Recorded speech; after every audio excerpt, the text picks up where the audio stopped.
ಆಕೆಯನ್ನ ದೂರದ ನೇಪಾಳದಿಂದ ಕೆಲಸ ಕೊಡಿಸುವುದಾಗಿ ನಂಬಿಸಿ ಸಿಲಿಕಾನ್ ಸಿಟಿಗೆ ಕರೆತಂದಿದ್ರು. ಆದರೆ ಬಾರ್ಗರ್ಲ್ ಆಗಿ ಕೆಲಸ ಮಾಡುವಂತೆ ಒತ್ತಾಯಿಸಿದರು. ಕೊನೆಗೂ ಈ ಕೂಪದಿಂದ ತಪ್ಪಿಸಿಕೊಂಡ ಯುವತಿ ದುರುಳರನ್ನ ಕಾಕಿಯ ಬಲೆಗೆ ಕೆಡವಿದ್ದಾಳೆ.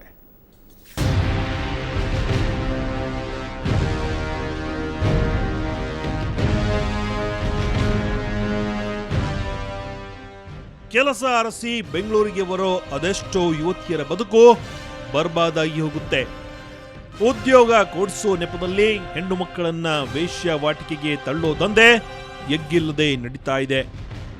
ಈ ಜಾಲಕ್ಕೆ ಬಲಿಯಾಗುತ್ತಿರುವುದು ಉತ್ತರ ಭಾರತ, ನೇಪಾಳ, ಬಾಂಗ್ಲಾದಿಂದ ಬರೋ ಯುವತಿಯರು. ಈ ಕದಿಮರು ಕೂಡ ಯುವತಿಯೊಬ್ಬಳಿಗೆ ಕೆಲಸ ಕೊಡಿಸೋದಾಗಿ ಹೇಳಿ ಮುಂಬೈನಿಂದ ಬೆಂಗಳೂರಿಗೆ ಕರೆತಂದು ಇಲ್ಲಿ ಬಾರ್ಗರ್ಲ್ ಆಗಿ ಕೆಲಸ ಮಾಡುವಂತೆ ಒತ್ತಾಯಿಸಿದ್ರು. ಈ ಬಗ್ಗೆ ಮಾಹಿತಿ ಪಡೆದ ಸಿಸಿಬಿ ಪೊಲೀಸರು ಎಂಜಿ ರಸ್ತೆಯಲ್ಲಿರುವ chef in Senorita bar and restaurant ಮೇಲೆ ದಾಳಿ ನಡೆಸಿ ಶ್ರೀಕಾಂತ್, ಲಕ್ಷ್ಮಣ್, ಪುನೀತ್ ಸೇರಿದಂತೆ 19 ಮಂದಿಯನ್ನ ಬಂಧಿಸಿದ್ದಾರೆ.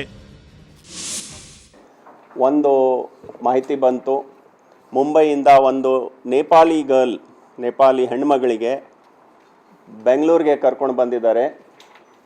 ಇವೆಂಟ್ ಮ್ಯಾನೇಜ್ಮೆಂಟಲ್ಲಿ ನಿಮಗೆ ನೌಕರಿ ಕೊಡಿಸ್ತೀವಿ ಅಂತ ಹೇಳಿ. ಆದರೆ ಆ ಹುಡುಗಿಗೆ ಇಲ್ಲಿ ಬಂದ ಮೇಲೆ ಅವರಿಗೆ ಬಾರ್ಗಳಲ್ಲಿ ಸರ್ವರ್ ಅಂತ ವೆಯ್ಟರ್ ಅಂತ ಎಂಪ್ಲಾಯ್ಮೆಂಟ್ ಕೊಡೋದ್ರ ಬಗ್ಗೆ ಅವರಿಗೆ ಇಟ್ಕೊಂಡಿದ್ರು. ಅವ್ರ ಜೊತೆ ಇನ್ನೂ ಕೆಲವೊಂದು ಹೆಣ್ಮಕ್ಳಿದ್ರು. ನೇಪಾಳ ಮೂಲದ ಆ ಯುವತಿ ಕೆಲವು ತಿಂಗಳುಗಳಿಂದ ಇದೇ ಬಾರ್ ಅಂಡ್ ರೆಸ್ಟೋರೆಂಟ್ನಲ್ಲಿ ಅನಿವಾರ್ಯವಾಗಿ ಕೆಲಸ ಮಾಡ್ತಿದ್ಲು. ವಾಪಸ್ ನೇಪಾಳಕ್ಕೆ ಹೋಗಲು ಬಾರ್ ಮಾಲೀಕ ಅವಕಾಶ ಕೊಟ್ಟಿರಲಿಲ್ಲ.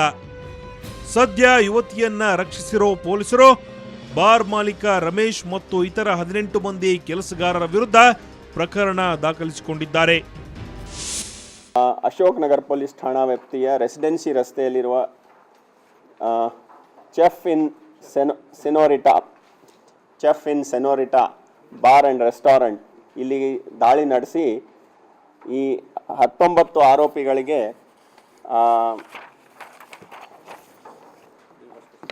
ಅರೆಸ್ಟ್ ಮಾಡಿದ್ದಾರೆ.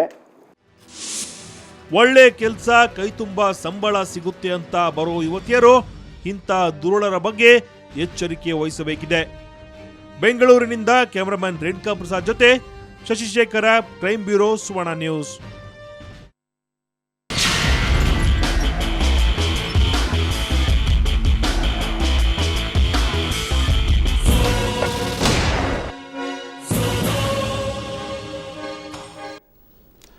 ಆಧಾರ್ ಯೋಜನೆಯಿಂದಾಗಿ ಜನಸಾಮಾನ್ಯರ 50,000 ಕೋಟಿ ಹಣ ವ್ಯರ್ಥವಾಗಿ ಪೋಲಾಗ್ತಿದೆ ಅನ್ನೋ ಪತ್ರಕರ್ತ ಸ್ವಪನ್ ದಾಸ್ ಗುಪ್ತಾ ನೀಡಿದ ಹೇಳಿಕೆ ಭಾರಿ ಕೋಲಾಹಲಕ್ಕೆ ಕಾರಣವಾಗಿದೆ. ಆಧಾರ್ ಸಂವಾದದಲ್ಲಿ ನಡೆದಂತಹ ವಾಕ್ಸಮರದ ಫುಲ್ ಡೀಟೇಲ್ಸ್ ಇಲ್ಲಿದೆ ನೋಡಿ.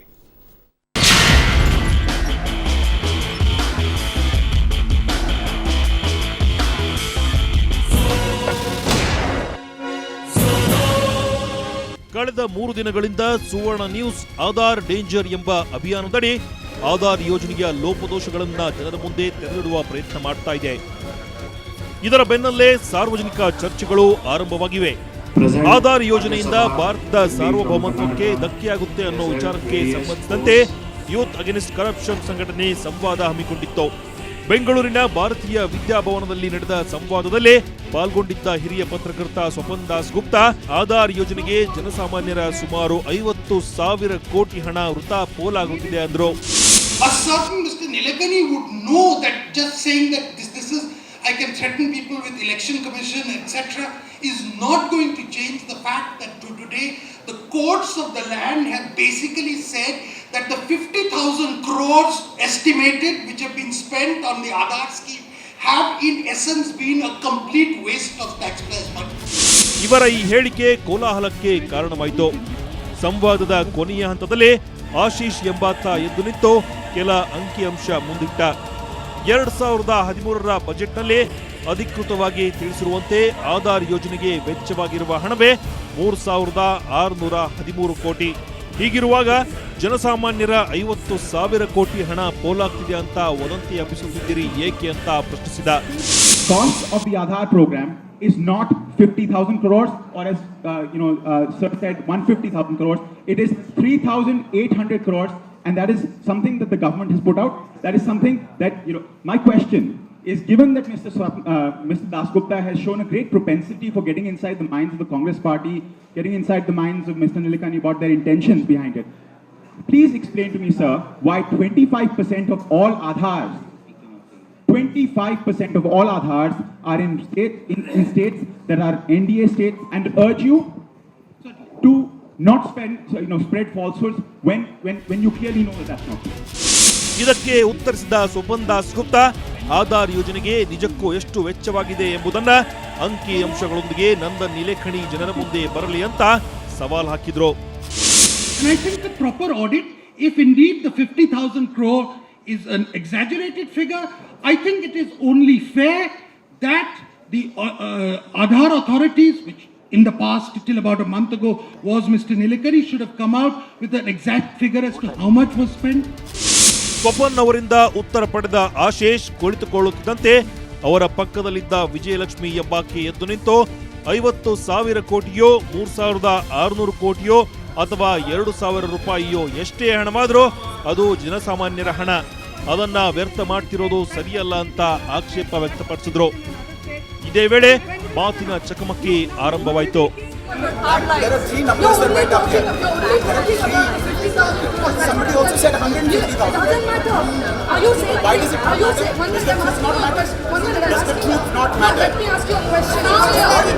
It sounds very old. I've never seen this. Rama Joint is arriving finished from us. They are taxpayers. And they have no right to do this to us. So you cannot justify it. Please don't justify it. ಹೀಗೆ ಆರಂಭವಾದ ವಾಕ್ಸಮರ ಕಾರ್ಯಕ್ರಮದ ನಂತರವೂ ಮುಂದುವರಿಯಿತು. ಆರೋಗ್ಯಕರ ಚರ್ಚೆಗೆ ವೇದಿಕೆಯಾಗಬೇಕಾಗಿದ್ದ ಸಂವಾದ ಜಗಳದಲ್ಲಿ ಮುಕ್ತಾಯವಾಯಿತು. ಬೆಂಗಳೂರಿನಿಂದ ಕ್ಯಾಮರಾಮನ್ ವೆಂಕಟೇಶ್ ಜೊತೆ ವೀರೇಂದ್ರ ಉಪ್ಪುಂದ, ಸುವರ್ಣ ನ್ಯೂಸ್. ಶ್ರೀ ಸಾಯಿ ಗೋಲ್ಡ್ ಪ್ಯಾಲೇಸ್ನಲ್ಲಿ ಇಂದಿನ ಚಿನ್ನದ ದರ ಹೀಗಿದೆ.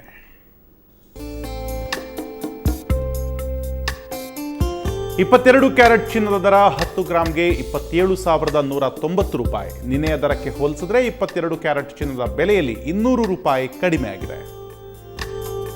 ಇನ್ನು 24 ಕ್ಯಾರೆಟ್ ಚಿನ್ನದ ದರ 10 ಗ್ರಾಂಗೆ 29,360 ರೂಪಾಯಿ. ನಿನ್ನೆಯ ದರಕ್ಕೆ ಹೋಲಿಸಿದ್ರೆ 24 ಕ್ಯಾರೆಟ್ ಚಿನ್ನದ ಬೆಲೆಯಲ್ಲಿ 220 ರೂಪಾಯಿ ಇಳಿಕೆಯಾಗಿದೆ.